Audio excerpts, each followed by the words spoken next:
नमस्कार मेरे प्यारे साथियों, हम इस चैनल के माध्यम से ग्राम पंचायत की जानकारी आपके सामने लेकर आए हैं और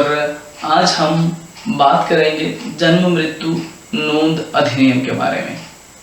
जब भी किसी व्यक्ति का जन्म होता है या मृत्यु होता है, उस समय पर हमें उसका जो है नोंद कराना बहुत ज़रूरी है। उसका दो मुख्य कार्य हैं। एक तो आप बता सकते हो कि आप एक कर्तव्य का पालन कर रहे हो नागरिक होने का, क्योंकि अगर आप सही इन्फॉर्मेशन गवर्नमेंट तक देते हो, सही जानकारी आप सरकार तक पहुंचाते हो, तो उसके हिसाब से बहुत सारे जो योजनाएं है सरकार बनाता है, तो कितने लोगों का जन्म हुआ है और मृत्यु हुआ है, तो या फिर किसी भी अधिकारी के पास हो, मतलब आप कहाँ पर है जो जन्म या मृत्यु का नोंद करा सकते हो, या फिर उसके लिए क्या क्या ज़रूरतें है, या फिर वो कहाँ जाके कराना पड़ेगा। इन तमाम बातों के बारे में हम जो है आपको आज जानकारी देंगे। पहले बात करते हैं कि ये जो अधिकारी लोग हैं वो कौन होते हैं या फिर उनका चयन कैसे करते हैं। तो ये बहुत ज़्यादा विषय आपका नहीं है, फिर भी मैं आपको बताना चाहूँगा कि केंद्र सरकार जो है, सेंट्रल गवर्नमेंट, वो एक व्यक्ति, एक अधिकारी का चयन करता है जो पूरे देश का जो है जन्म और मृत्यु से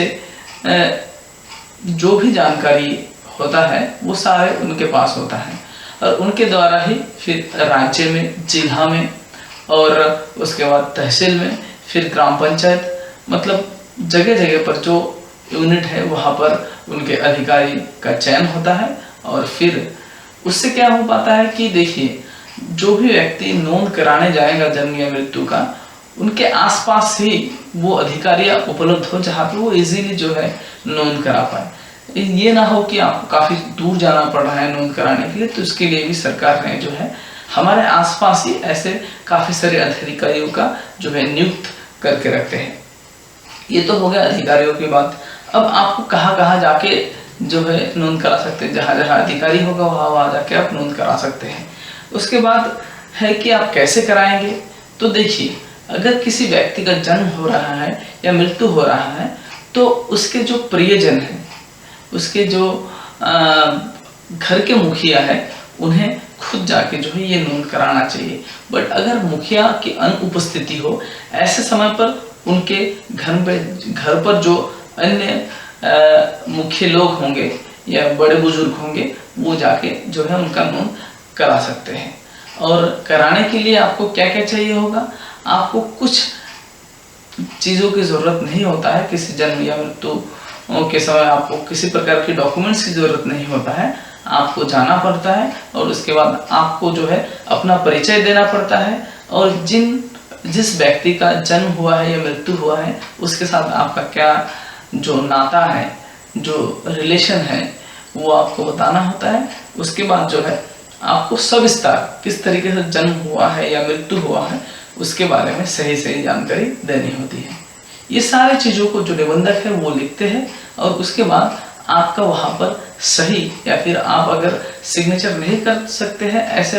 समय पर आप जो है अपना अंगूठा लगाकर वहाँ पे जरूर जो है अपना उपस्थिति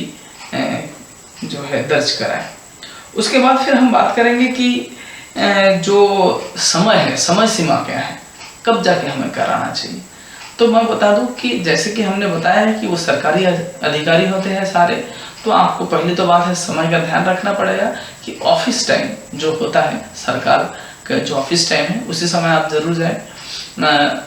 और उसके बाद जो है आप जन्म से लेकर, तो जन्म से हो या फिर मृत्यु से, उसी वहाँ से लेकर तो आप 30 दिन के अंदर अंदर जो है अपना ये नोंद करा ले, जिससे आपको किसी भी तरह के असुविधा का सामना नहीं करना पड़ेगा। लेकिन अगर आप इस समय के अंदर नहीं करा पाते, इस कालावधि के अंदर नहीं करा पाते हैं, तो उस समय पे भी क्या क्या चैलेंजेस हो सकता है उसके बारे में हम बात करेंगे। पर साधारणतः क्या होता है कि आप अगर 30 दिन के अंदर कराते हैं तो आपको हो सकता है कि ज़्यादा से ज़्यादा 2 रुपये का चार्ज लेते हैं और आपका जो है नोंद करा देते हैं। अगर आप मान लीजिए कि 1 महीने के अंदर नहीं करा पाते हैं, उस समय 1 महीने के बाद से लेके तो 1 साल तक आपको 5 रुपये तक की फीस लग सकता है। और अगर आप उस समय पे भी नहीं कराते हैं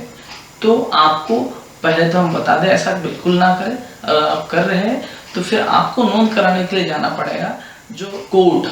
हम लोग बोलते हैं, जो दंड अधिकारी है उनके पास। कोर्ट में आपको जाना पड़ेगा और वहाँ पे जाके आपको फाइन मतलब फीस भी अच्छा खासा लग सकता है, या फिर जनरली 10 रुपये फीस में भी हो जाता है। अगर आप सही किसी वजह लेके जाएंगे कि इसके वजह से हम जो है नहीं करा पाए तो भी आपको कोर्ट तक तो जाना ही पड़ेगा और आपको 10 रुपये फी लग सकता है। लेकिन अगर आपका विशेष कोई कारण नहीं है तो आपके ऊपर दंड भी बैठ सकता है। तो ऐसा आप बिल्कुल ना करें, इसका जो है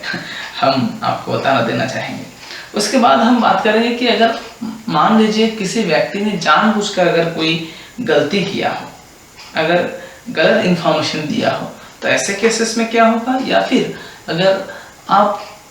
समझ नहीं पाए किसी तरीके से आपको जो है वो नोंद कराने में भूल चूक से जो है आप गलत इन्फॉर्मेशन गलत जानकारियाँ दिए हैं, ऐसे समय पर क्या होगा। तो अगर आप जानबूझकर नहीं, आप ऐसे ही आपके माध्यम से भूल चूक होकर अगर कुछ आप नोंद करा के आए हैं तो आप फिर से जाके अपना जो है पूरा सविस्तार चीज़ें को बताएं कि इस तरीके से जो है हमसे भूल हुआ है। या फिर हो सकता है कि एक बच्चा जन्म लिया हो तो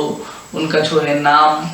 तब डिसाइड भी नहीं हुआ है, मतलब क्या नाम रखा जाएगा। तो नाम फिर जब रखा गया उसके बाद आप फिर से नोंद करा मतलब बताने जा सकते हैं कि ये जो नाम है रखा गया है। तो ऐसे समय पर आपको पूरे डिटेल बताने के बाद आप किस दिन में जो है ये सारी चीज़ें फिर से बता रहे हैं, उस दिन के साथ मतलब उस डेट के साथ आपका फिर से वहाँ पे सही या अंगूठा लगाना बहुत ज़रूरी है। और ये जो आप बता रहे हो फिर से आकर, इस समय पे आप सही बता रहे हो या फिर से कुछ गलत बताने की कोशिश कर रहे हो या फिर क्या है, इसके लिए जो है वो जो अधिकारी हैं, आस पड़ोस के जो विश्वसनीय लोग हैं उनसे बात करके फिर आपकी जो भी अर्जी है उसको एक तो मंजूरी मतलब उसमें सुधार कर सकता है या फिर उसे रद्द भी कर सकता है। उसके बाद बात करते हैं कि अगर आपने जानबूझकर अगर कुछ गलत जानकारी वहाँ पर दी है तो आपको 50 रुपये तक के जुर्माना लग सकता है। और आपको जो है आप अगर गलती अपनी मानते हो तो वहाँ पर जो है आपको मतलब वो कहते हैं ना कि बाइज्जत जो है बड़ा बाइज्जत बली किया जाता है, बरी किया जाता है जो भी है, तो वो हो जाएगा आपके साथ। और अगर इन केस आप अगर जो है आपका इंटेंशन आपका जो जानकारी देने का जो तरीका अगर बहुत गलत हो और आप फीस नहीं भर रहे हो, ऐसे केसेस में आपको दंड भी लग सकता है। वो दंड कहाँ तक होगा वो तो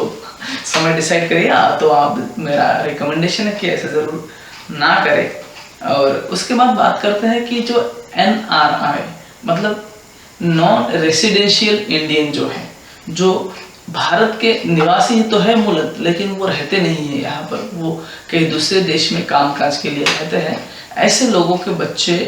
का अगर सर्टिफिकेट वगैरह चाहिए है, वो चाहते हैं कि भारत की जो है नागरिकत्व मिले उनके बच्चों को, तो वो वहाँ से आकर 60 दिनों के भीतर जो है अपना रजिस्ट्रेशन अपना नोंद करा सकते हैं। और ये कुछ मिनिमम फीस होता है और ऐसे 2-5 रुपये, उसके बाद फिर वो इजीली हो जाता है। अगर उसके बाद भी अगर वो 60 दिन के बाद आते हैं, 60 मतलब 60 डेज बता दें, नहीं तो फिर हो सकता है प्रोनाउंसिएशन में आपको 7 दिन लगे, 60 तो अगर उसके अंदर नहीं कराते हैं तो उन्हें थोड़ी सी असुविधा का सामना करना पड़ सकता है। उसके बाद बात करते हैं हम कि अगर समझ लीजिए किसी इंसान का जो जन्म या मृत्यु जो है वो अगर किसी सरकारी स्थान पर हुआ, मतलब स्पेशली हम बात करेंगे कि हॉस्पिटल में हुआ या फिर ऐसे किसी अधिकारी जो सरकारी है और उनके आसपास ये मतलब जो जन्म मृत्यु नोंद से ताल्लुक रखने वाला जो अधिकारी है उनके आसपास अगर मृत्यु होता है तो ऐसे समय पे आपको नोंद कराने की ज़रूरत नहीं होता है, वहाँ से डायरेक्ट नोंद होता है। आपको जो है 30 दिन के बाद वहाँ से सर्टिफिकेट जो है प्रमाण पत्र जो है आपको मिल जाता है। अगर 30 दिन तक आप नहीं पहुँचे तो अधिकारी जो क्या करते हैं कि आपके घर तक उस प्रमाण पत्र का देने का जो नियम है, बट हम लोग देखते हैं अक्सर कि ऐसा नहीं हो पाता है। ये इंडिया का कुछ दुर्भाग्य भी है, बहुत से कानून का जो है पालन नहीं हो पाता है। तो आप हो सकता है उनके ऊपर कंप्लेन कर सकते हैं या फिर आप अगर लड़ना चाहे उनसे जिस भी तरीके से हो कानून, तो आप कर सकते हैं उनके ऊपर कार्रवाई। परंतु मैं चाहूँगा कि इन सब चीज़ों में काफ़ी समय चला जाता है, बहुत सारी चीज़ें होता है, सबके पास समय भी नहीं है या फिर बहुत सारे और भी असुविधाएं हो सकता है। तो इसके लिए आप जो है खुद जाकर अगर लेके आएंगे तो वो सबसे बढ़िया रहेगा। उसके बाद और एक दो बात हम करना चाहेंगे इसके बारे में कि समझ लीजिए किसी इंसान का जो है जन्म या फिर मृत्यु अगर किसी वाहन में होता है, मतलब गाड़ी में, वो हो सकता है हवाई जहाज हो या फिर वो मिट्टी से चलने वाला किसी तरीके से गाड़ी, मतलब 2 चक्का 4 चक्का पहिया जो होता है ऐसे, या फिर ट्रेन, जैसे भी जगह पर होता है। तो ऐसे केसेस में बोला जाता है कि जन्म या मृत्यु अगर वाहन से होता है तो वो वाहन जब भी जन्म या मृत्यु होगा उस व्यक्ति का जो लोकेशन होगा, जो जगह होगा जहाँ पर मृत्यु होंगे, वहाँ के आसपास जो भी जन्म मृत्यु नोंदनी अधिकारी है उनके पास जाके जो है उनको रजिस्ट्रेशन कराना चाहिए। और अगर समझ लीजिए किसी इंसान, किसी व्यक्ति का जन्म या मृत्यु ऐसे कुछ वजह से हो रहा है जो बुक्स में लिखा नहीं है या फिर मैंने यहाँ पे एक्सप्लेन नहीं किया है या फिर आपको जानकारी नहीं है या फिर जो अधिकारी है उनको भी जानकारी नहीं है, ऐसे कुछ मतलब अटपटंगा सा जन्म या मृत्यु हो रहा है, ऐसे समय पर आप जो है पत्र लिखकर उस अधिकारी के पास दे सकते हैं। वो अधिकारी अपने उच्च अधिकारी, मतलब वो सीधा जो केंद्र सरकार के जो अधिकारी हैं उनके पास अपनी अर्जी को पहुंचाते हैं और उसके बाद वो जो भी समस्याएं होता है उनके जो भी रूल्स एंड रेगुलेशन है वो सारी चीज़ों को फॉलो करके वो एक जो है आपको प्रमाण पत्र अपने हिसाब से मतलब कानून के हिसाब से जो है आप तक पहुंचाते हैं। और ऐसे ही बहुत से तमाम जानकारी जो ग्राम पंचायत से रिलेटेड है, जो ग्राम पंचायत से आसपास जुड़ता हुआ सब्जेक्ट है, इन सब्जेक्टों के बारे में आपको अगर जानकारी चाहिए, आपको अगर सादा भाषा में क्लियर आपको अगर इन्फॉर्मेशन चाहिए तो आप हमारे साथ जुड़े रहिए। तो आप हमारे साथ जुड़े रहिए और सब्सक्राइब या फिर कमेंट सेक्शन में बहुत सारे कमेंट आने चाहिए, सही गलत का, क्या नए हैं हम चैनल में तो हो सकता है कुछ गलतियां हो तो उनके बारे में भी कमेंट सेक्शन में बताइए आप, ताकि हम जो है उसका आपको सॉर्ट आउट करके एक बढ़िया वीडियो आपके सामने ला सके। और दूसरी बात है कि आप किस बारे में नेक्स्ट आप वीडियो चाहेंगे ग्राम पंचायत से, तो उसके बारे में भी आप हमें कमेंट सेक्शन में ज़रूर बताएं। हम कोशिश करेंगे आप तक जो है जल्द से जल्द उन वीडियो को प्रस्तुत कर सकें। धन्यवाद।